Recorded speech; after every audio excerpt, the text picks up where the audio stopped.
What up, world? You are in tune to the Cowboys podcast here, the Cowboys Global podcast here at FFSN. And we are DC4L. That is, we are Dallas Cowboys for life. And you got your two hosts in here, man, myself and Tom Tom. What's good, man? How you doing? Man, I'll tell you what's good. I'm in a fantastic mood. I've got a little youth soccer team that I coach, and we had a game tonight, and they did super well. So you can't get me down right now. Oh man, so you was coaching, you was making it happen, huh, Coach? Yeah, man, it's so much fun. I had a friend that I don't have any kids on the team, but I play soccer, so I know a little bit about the game. And I had a friend about a year ago. His son decided he wanted to play, and he said, "I need some help. I don't know what I'm doing." And I was like, "Well, I'll come along and try and help out." And man, it's just so much fun. These are like 7, 8-year-old kids. It's just a blast to be around. So much fun. I love it. I love it, man. Kids it's when the sport is pure. That's when it's pure. You know, they just want to have fun and score goals, man. That's all they want to do. Score goals so they can do the gritty. They just want to do the gritty after they score a goal. You know what I'm saying? Yeah, you have to keep them from dancing. Like I've had to tell, like we'll be just smashing some team and some kid. I don't know the dance moves. I don't know what they're called. But somebody starts laying it down. I'm just like, hey, buddy, that was a great goal, but no dancing. We're embarrassing this team right now. Let's not dance on the team. Let's not dance on the team. Well, listen, man, we got a lot to talk about in the Cowboy universe. Definitely, we want to talk about the offense, man. Offensively speaking. We definitely want to get into this and speak about what is going on with the Cowboys offense. Now, we know that we have a switch. We know McCarthy is going to take over the offensive play calling. And, I mean, he's done that at Green Bay. He was virtually pretty good at it, won a Super Bowl doing it. So, hey, we trust him here. We've given him the keys to the lack. He's going to bend some corners, and we're going to see what he's going to do. Today, he hosted a lot of great players. He's been a host players for the draft here as of recent. But today, Quentin Johnson, Jackson Smith and Juka, Zay Flowers, Jordan Addison, Josh Downs, and Jalen Hyatt all were at the start. It's a lot of receivers. It's a lot of receivers, man. Mims, a lot of those guys are going in first round too. Yeah, Mims is already visited. Avila's already visited. Those are the people in our mock draft that we kind of pointed out. And there's a lot of people there inside of our mock draft that, they met with. Yep. So, hey, I think we're sniffing around and we're on the right track as far as, who the Cowboys are going to be looking at. But let's look at this, man. We have the depth chart and what it's looking like, right? Right now we're looking at Dak Prescott, your starting quarterback. Cooper Rush is your backup quarterback. Tony Pollard, Ronald Jones, and we also have Malik Davis. And we signed the special teams guy. So Rico Dowdle, he'll be on the 53, Rico right? Dowdle. Yeah, special teams guy, but he is a running back. Yep, they like him. Definitely signed him there. Jake Ferguson, Peyton Hendershot. Those are your two tight ends currently. There is another one on the roster. I forget his name, but he is there. Sean McKeon. There we go. Yep. And then, of course, we got CeeDee Lamb, Simi Fioco, Brandon Cooks, Kavontae Turpin, Michael Gallup, and Jalen Tolbert. Also, we have Dennis Houston, who's still on the practice team, but he's still there. And, one of Dak's targets who he's been practicing with this summer. We have left tackle Tyler Smith, Matt Walesko, left guard Chuma Egoda, and Matt Farinock, center Tyler Biadasz, and Alex Lindstrom, right guard Zach Martin, and Matt Farinock's going to back that up too, which is why, we're probably looking at trying to get a guard in the draft so that he's not backing up both positions. Yeah, I think that's definitely happening. And then Tyron Smith and Terrence Steele at the other tackle. What are you thinking when you when you're hearing this read off, man? What is going off in your head right now for this lineup? Like, what are the holes in this lineup that you see right now? Well, so okay, I want to answer the question the way that you worded it the first time, and that's just kind of what jumps out. So Terrence Steele not starting, and we don't know. Week one, like, we don't know if he's healthy. We don't really know what's going to happen, but I cannot imagine, like, you put your best 5 out there, right?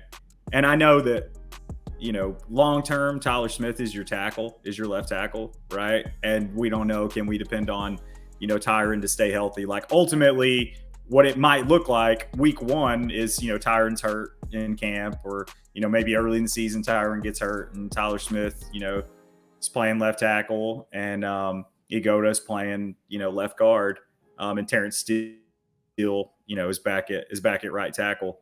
But I can't imagine if all these guys are healthy. I just can't imagine that Terrence Steele is on the bench. I mean, you had Zach Martin last year saying this guy is one of the best right tackles in the game. So that's the thing that stands out to me the most. Like, I just can't. If everybody's healthy, you roll out there with your best 5, and Terrence Steele is one of your best 5. So he's got to start, right? I mean, am I off base here? No, I mean, I was thinking about it when I heard it and I saw it. I was like, man, how do we make this? How do we make this right? It doesn't look right to me, How do we make this right? But I mean, hey, if you want to keep Tyler out there at tackle, you're kind of gonna have to put Tyron at your other tackle, right? The only other way that works is if you slide Tyler in at guard, right? And then you kick you bring Tyron back to left tackle, and then Steele is back at right tackle, right? And then and I'm not saying this is what it's going to look like, but I guess or Tyron plays right tackle and Terrence Steele plays left tackle. I'm assuming that, and we're just entertaining, Jerry saying whatever, Jerry says sometimes. I mean, that's pretty much what this is all based on, right? Oh, Jerry is what Jerry has said and hinted at. But the fact that Terrence Steele is the backup, that means he's the swing tackle, right? Which means the Cowboys are saying he can play left tackle also. So I don't know. This seems crazy to me. I mean, Tyler Smith is definitely going to be a much better left guard than Chuma would be. Tyron, if he's healthy, I know he can still play left tackle. I mean, he's not going to play it at an all-pro level, but if he's healthy, he can play that spot. And I mean, Terrence Steele, he was looking like, he's a Pro Bowl caliber right tackle, before he got hurt. So I just can't imagine that you don't just roll the best 5 out there. My question is, do you want Tyron playing swing tackle? Do you want that? No, what I want is this is in a world where we're just assuming that everyone's healthy, right? What I want Tyron playing left tackle.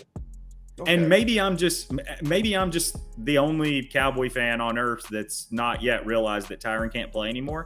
I think he can still play. I think he's still an above average left tackle. I mean, am I wrong? You're giving me a funny look. Am I just do I need an intervention? Does somebody need to? I mean, my thought process is, man, he's not been healthy and trustworthy, right? As far as all that's concerned, and I think that's another reason why they've kept Jason Peters around. That's why Jerry said that he's going to keep Jason Peters around. Is you want to have somebody who could spot help, right? In a pinch. And I just don't know if we keep putting that kind of stress on this guy.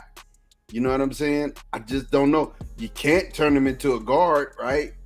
He can't play guard. No, goodness no. Yeah, so you're gonna the smart money, if we're gonna put 5 out there, smart money is to put him over at the other tackle, right side, and then and if you can't make Terrence Steele a left tackle, then you go ahead and you go with Udoga, you start him, or you draft somebody and start them. You know what I'm saying? This is where Avila would start, right? But yeah, we'll get into that in a second, man. I just don't know that I would spend a 26 pick on somebody who's going to be there at 50. right? I don't know if that's the value that we're trying to do. Like, he's gonna be there 50. He's gonna be there at our 58 pick. We're talking about Avila. That's what we're saying. He'll be there. Yeah, Steve Avila. Yeah, we're talking about Steve Avila. Man, if he's there at 50, yes, you got it. You have to grab him at 50. He's gonna be there at 58. It's no doubt. Are we sure? I feel like that. It's no doubt. It's no doubt in my mind he'll be there at 58. It's no doubt in my mind. Yeah, you know what's funny about this too is that, you watch tape, you study other people's mock drafts, and you sort of like start to get this feeling like, oh, I've discovered this guy. Nobody else knows about this guy. And then, other prognosticators start talking about him, and you're like, the news is out. It's like these teams, they all know who these guys are. Oh, right? Absolutely. Like, there's no we don't have the inside scoop on, Steve Avila. But I don't know. I don't know if he gets to 50. I'm laughing because I heard an Hispanic announcer say the next time I hear somebody say Avila, I'm gonna come and drop him. He's like, that's what. So hey, I was saying Avila. I went to school with a kid with that last name, and it was Avila. And I was saying Avila, but everyone's been saying Avila, so I'm like, all right, I'm not gonna try. I'm not gonna try to be that guy. They're saying it absolutely wrong. Yeah, they're saying it absolutely wrong. That's the text messing us. You know what I'm saying? We're all saying stuff that we shouldn't say. Burrito. I mean, it just is what it is. Guadalupe. We can't help ourselves.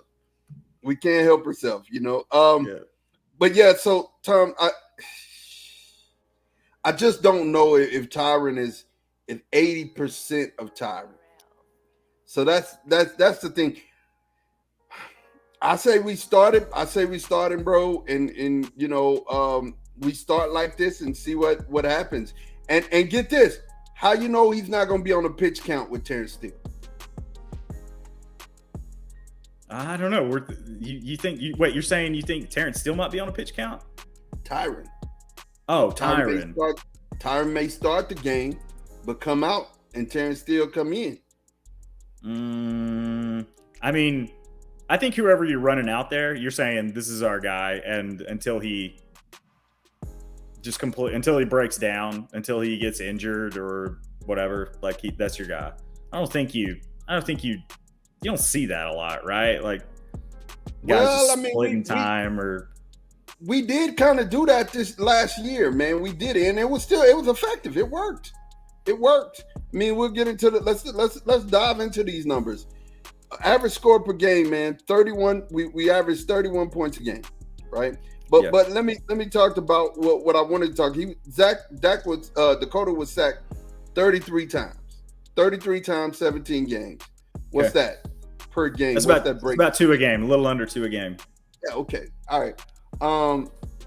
So, in the National Football League, and especially in the NFC East, where you had a team like Philadelphia with 84 sacks, you know what I'm saying? I mean, some stupid number like that. I mean, that's not bad. I mean, the line was holding up, doing what they were supposed to. And then not only that, like I said, we averaged 31.18 points a game. Average possession was 30 minutes a game. That's good. That's really good. Rush attempts per game. This is where I think we're going to see a change. 27.8. That's what we average per game. 27 rushing attempts per game. 124 yards rushing a game. That's great in the National Football League. That is really good, especially when you have a whole bunch of 11 personnel. Man, come on. You got 11 personnel. Teams throwing the ball all over the field 141 times. Come on, man. 134 yards. 124 yards is really good. It's not elite. I'm not gonna say it's elite. It's pretty average. It's pretty average. I think yards rushing. Now, I don't know what our yards per carry were. I think it was pretty average. I think we were like, I don't know, 15th, 16th in the league. Yeah, and I think that was, I don't know, somewhere in the middle of the pack. And, I think the rushing, yards per game was somewhere in the middle of the pack as well. Check that out. Check that out. We'll check that out as we're looking through our stats. Pass attempts per game, 38 pass attempts per game. Pass completions a game was 26.12. Yards per attempt, that's just per attempt. That don't mean that the yards after they caught it. That means yards per attempt, 7.4. And then yards per completion was 10.8. His completion percentage, Dakota's completion percentage was 68.6. I think that's really not bad considering he wasn't throwing to nobody but CD and Dalton. Yeah. I mean, literally, you know what I'm saying? Yeah. That is not bad to complete 60, almost 70% of your passes. That's pretty good. Passing touchdowns 40, interceptions thrown 11, time sack 33. Here's what you were alluding to last week. Red zone attempts 65, red zone conversions 41. It's nice. Yeah, I mean they're last year I'm pretty sure they were the best NFL team in the red zone. I mean, that's nice. You get in there 65 times, you score 41. That's nice. You know what I'm saying? Penalties. Well, and that's probably what you're looking at. That's probably touchdown rate, I would assume. That's not counting field goals, I wouldn't think. Because they're coming away. If they get in the red zone, they're coming away with points way more than 41% of the time. That's probably just touchdown rate. Well, we could take that out too, but that's more than 41% of the time, bro. I mean, if you I thought you said 41%. I'm sorry. No. If you get in a red zone 65 times and you score 41 times. Oh, got it. Oh, I misunderstood. I thought you were saying 41% of the time. No, red zone conversions. Yep. Red zone conversions were 41 times. Yep. Penalties, 127 for 1,103 yards. We got to cut that back, man. We weren't exceptionally penalized last year, but we got some penalties. We've had worse years, as all Cowboy fans can attest to. Oh my God, Connor Williams and that's the first Collins. name I thought of. My goodness. Yeah, they were both Connor good Williams for one a game. Collins, man. Yeah, I'm just so glad we got off of both of them, man. They were both in the locker room before the game, taking bets on who was gonna kill more drives by themselves. Bro, they were both good for just killing a drive all by themselves with a holding call, won a game. Right. When they walked, I believe I heard a whistle every time they walked. Goodness, it felt like it, man. Yeah. Man. Yeah, and then Miami turns Connor Williams. They turned him into a center, right? And he had a pretty decent year. He did. He had a decent year. Whatever. Decent. So were you able to find that stat? Yeah, so it looks like we were just right on the edge of the top 10 in rushing. Okay. So it's a little bit better than what I thought. I thought we were, pretty firmly in the middle of the pack, but we were a little bit better than I thought. I mean, for real. But so here's the thing. Here's the point that I want to make is that it's tempting to look at the points per game and say, oh, we're a top, we scored 31 points a game or 30, 31, whatever it was, points a game. This is a great offense. But if you look a little closer, last year we did not have we're not bad, but the run game wasn't great and the pass game wasn't great. Just in terms of yards, if you just look at rushing yards per game, passing yards per game, but we were coming away with points. So we were coming away with points on almost every trip to the red zone. The touchdown, I don't remember. I looked at it the other day. I don't remember what the touchdown rate was. It was very high. We were the best team in the red zone. We were scoring more points per red zone trip than any other team in the league. And what's a little scary to me is that that's not really a statistic that you expect. You see a little more variance with red zone conversion rate across seasons. It's sort of like takeaways, defensive takeaways. You can count on good defenses are going to, more than likely be in the top half of the league. And you can expect good offenses to, convert well in the red zone, of course. But you can't count on being, the number one team in the red zone again. And so this is an offense that, while they did have a good season up until the last game of the year, which, you know, most teams can say that. You know, we need to get better. We need to get better, and we got better. We've gotten better adding Brandon Cooks. That's going to help, but we need to get better in the draft too. Yeah, I think we're going to hit more home runs this year. Like, you know, and I think that'll be the variant that you don't count in, right? You know, because in order to get to be tops in the red zone, you have to be in the red zone, right? But if you're hitting home runs, you know, you're outside of the red zone and get a 35-yard touchdown or a 30-yard run. You know, I think if we're hitting those type of home runs, it's going to be different. I do think that the offense is a little bit. It's going to be a little unhinged to where we're not going to be just getting these short little plays. We're going to get more chunk yardage plays this year. I really believe it. In my heart of hearts, I believe we'll get more chunk yardage, and that's going to equate and kind of balance out that stat that you just said, because I totally agree with you. It's really hard to duplicate having a million turnovers. Like you know, those, what was it, 11 interceptions that Diggs had? You know, it's hard 2 seasons ago. Yeah, it's somewhere around there to duplicate that, right? You Yeah, can't replicate that, you know, because it's variants that are going to happen. You know, and if, you know, I'm going back to the old Jurassic Park reference. He said, man, causality, if you put water on your hand, it's going to go in a different place. It's going to, because of the hair follicles, it's going to roll off this way or roll off that way. That's the way this thing is, man. It's going to happen. You know what I'm saying? It's going to happen. So I totally agree with you 110%, and I'm riding with you. But I believe that you're going to see more chunk plays this year out of this Cowboys offense. Yeah, and I want to add to a point that you're making also, and just that I do you know, you're saying you expect that we'll be able to you know, do that, we will be able to add, you know, through the draft. And one of the things that I think is good to keep in mind going into the draft, so we have a lot of freedom, and that freedom comes from being set at premium positions.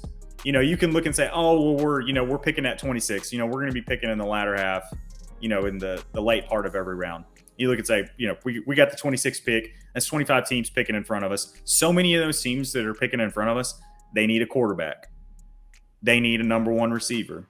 They need a left tackle. They need a pass rusher. They need a cover corner. And, I mean, you can never have too many of those things. But what we're looking for is, we're looking for guard. We're looking for linebacker. We're looking for defensive tackle. We're looking for maybe a tight end, you know. And these are, you don't have to be you don't have to be picking in the top 10 of the draft to find really good players at those spots. And so, not that we're going to be drafting based on, you know, 100% based on need throughout the draft, but the fact that we're set at those premium positions, you know, and can be ready, you know, day one, you know, game one of the 23 season, knowing that so long as, you know, the injury bug doesn't bite us between now and then, that we're going to be pretty set at those positions. So that gives us a lot of freedom, you know, in the draft to maybe take a chance on a running back, you know, maybe take a chance at 26 on a guy like, was it Michael Mayer? Is that the Notre Dame tight end? Yeah, but I don't want it. I would not draft the tight end in the first round. Go ahead. Yeah, no, I mean, that's pretty much the only point I wanted to make. Is it's exciting. The draft, this draft to me is an exciting one, because I feel like the spots that we probably need to try and add to are spots where you're going to be able to, while everybody else is scrambling for players at these premium positions. And if one falls in our lap that we just think is that dude, then we need to grab them. But it's almost guaranteed. It's almost guaranteed every year somebody slips. It's almost guaranteed. And it's almost like you can almost count on it. You don't know who, but somebody's going to slip. You know what I mean? Yep. And I would love Quentin Johnson to be that guy. Yeah. Quentin just slipped. You know what I'm saying? Just slipped. Were you concerned about the 40 time at all? No, not at all. Pro day? Not at all. He ran a 4.5, 4.4, wasn't it? Something like that. I was seeing like somewhere between like 4.5 and like 4.53, 4.54. Yeah. That's great. That's great. Yeah, but that's not what he was I feel like he was advertised as like, a low 4.4 max. Thank you, but there are certain guys whose football speed is faster than that. Yeah. Right. You're right. And you're right. That's a good point. If you look at his eye, if we look eye speed, he's faster than that clock. You're right. You know what I mean? All right. I'm back to wanting him at 26. I was wavering. Man, listen. I'm just saying, man. If we were gonna get a guy like Darnell Washington, or Mayer, Mayer's not gonna be there at 58. Darnell may not even be there. No way. I mean, I just. Darnell's a freak. I don't think he's going to be there at 58. Yeah, I don't either. And Mayer definitely isn't. No, Mayer's not. I mean, but there are other tight ends that are going to be there, man. I mean, like we got two really good ones. We need a third, but we don't need another third. You know what I'm saying? We don't need him like that. You know what I'm saying? Well, to me, it just depends on I do not know what McCarthy's going to do. Like, so there's two competing ideas in my mind. So there's sort of what McCarthy has said and hinted at, saying, we need to get better in the run game.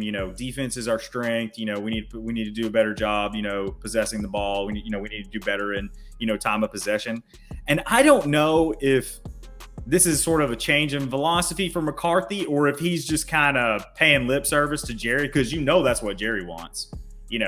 Jerry, he's thinking back to, the golden age back in the, early to mid 90s and us just running all over everybody. And then, drafting, Tyler and Zach and Tyron,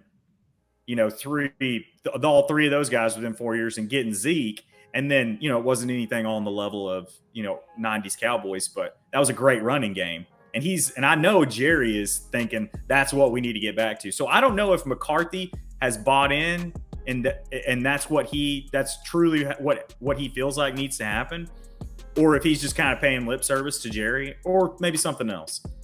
But if you look back at what McCarthy did in Green Bay, they were running a lot of 11 personnel. So 3 receiver sets, and obviously you can run out of 11 personnel. But Dak has actually had a decent amount of success in some years past here, running with 12 personnel. Excuse me, not running with 12 personnel, but playing out of 12 personnel. So it just, to me, if I could get inside McCarthy's head and know we want to run the ball, we're gonna be running a lot of 12 personnel. And I'm sure most people know, but in case you don't, that's just basically it's a 2 tight end set, 2 tight ends, 1 running back, 2 tight ends, 2 wide receivers. If we're doing that a lot, then it makes more sense to me to get it. I'm not saying we have to get a tight end in the first round, that we have to get a tight end in the second round. But to me, it would make more sense. Like it would be a reasonable thing to do. If they draft Michael Mayer, then that tells me we're going to run a lot of 12 personnel next year, because he's sort of like he's on another level from Jake Ferguson, but it's the same kind of guy. A lot of versatility. He can catch passes. He can block. He can H back. He can Y back. He can do a lot of different things. I'm totally down with that. I know that the blocking scheme is going to be different, right? And instead of them, the offensive linemen taking a step back, they're going to be stepping forward, and that is the attack of the West Coast offense, owning the line of scrimmage. You got to own it. You know what I'm saying? And so I know that's going to be different. If you listen to, they're hinting the tight end knowledge. The tight end stuff started coming from the wind chimes. That didn't come from Jerry. Yeah. That didn't come from Will. That didn't come from Mike. I think there is going to be a tight end pick. I just don't think it's going to be early. I would not be surprised if we, because Jerry was like, I'm going to help Dak. So I wouldn't be surprised if he went offense. You know what I'm saying? Yeah. Offensive guard, wide receiver, and, address the cornerback, defensive tackle, linebacker, all of that in the later rounds of the draft. Yep. I wouldn't be surprised if that happened. Yeah. You know what I'm saying? Yep. I wouldn't be surprised at all, and there's going to be a steal. Will McClay is going to get a guy. I mean, there's a guy. Justin Ford is a guy. I keep seeing him around the Cowboy universe. Cornerback from Montana. I'm just getting off of the offense for a second. But he's a guy. He's 6'2", 227, runs a 4.40. That's the kind of defensive backs we like. And ain't nobody talking about him. He's flying under the radar. You say he's 227? That's what you said?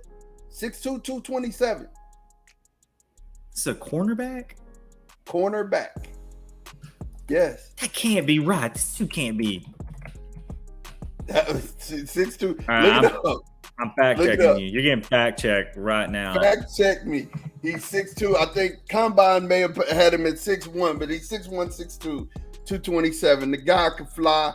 He's a hitter. He's mean. He's one of those guys, man. But he just played at Montana. He played down there with the Eagles. He's 200 pounds, man. Come on. This is like you're merging Justin Ford and DeMarvion Overshown. Like, that's what you're doing. Okay, let me ask you a question. What website are you looking at that on? Is that his official draft page? I was looking at NFL Draft Buzz. Make sure it's his official draft page, because I remember looking at it today. Maybe that was just playing weight. I remember looking at it today now.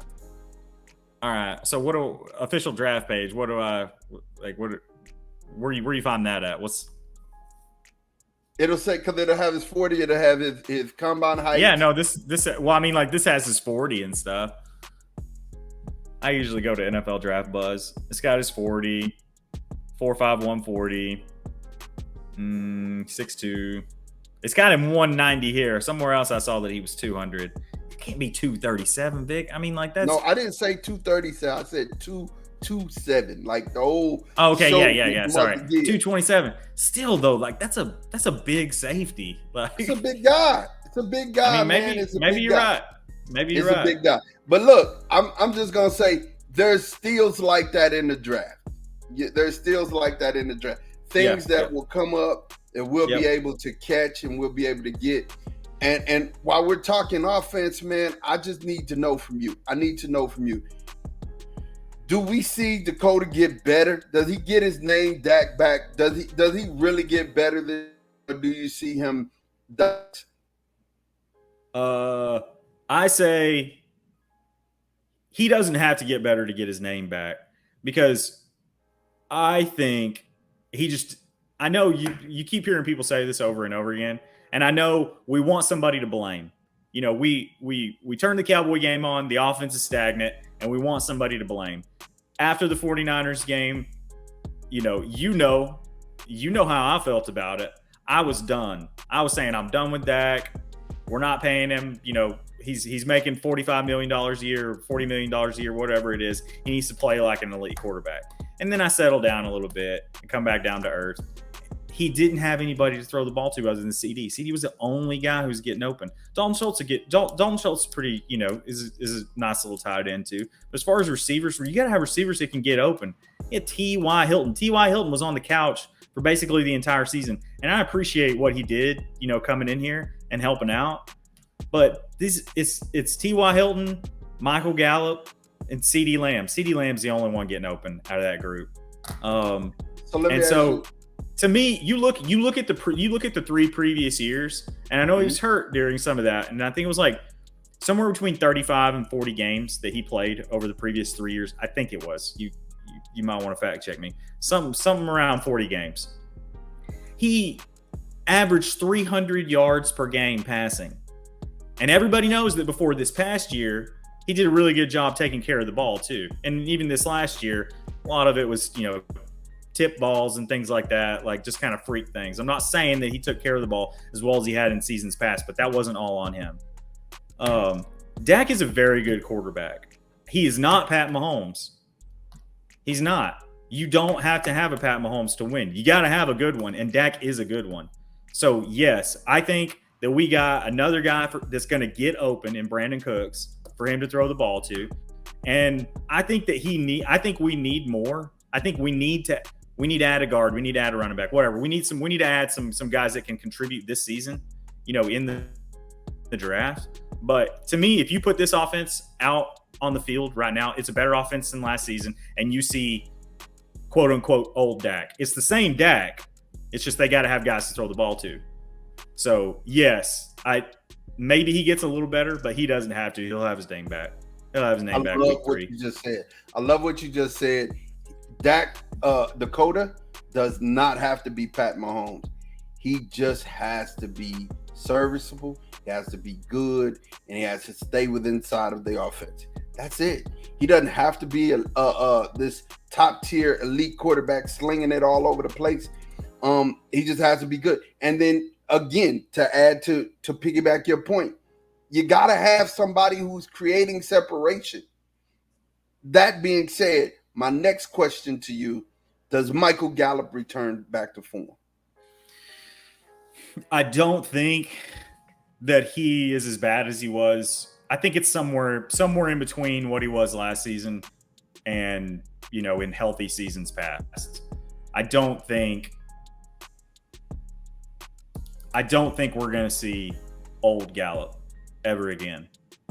But I don't think it's going to be as bad as it was this last season. Although, he had like 4 or 5 touchdown catches. So, that's something, being somebody who you can target in the red zone. That's big. He had, he played a part in the success that we saw in the red zone from the offense.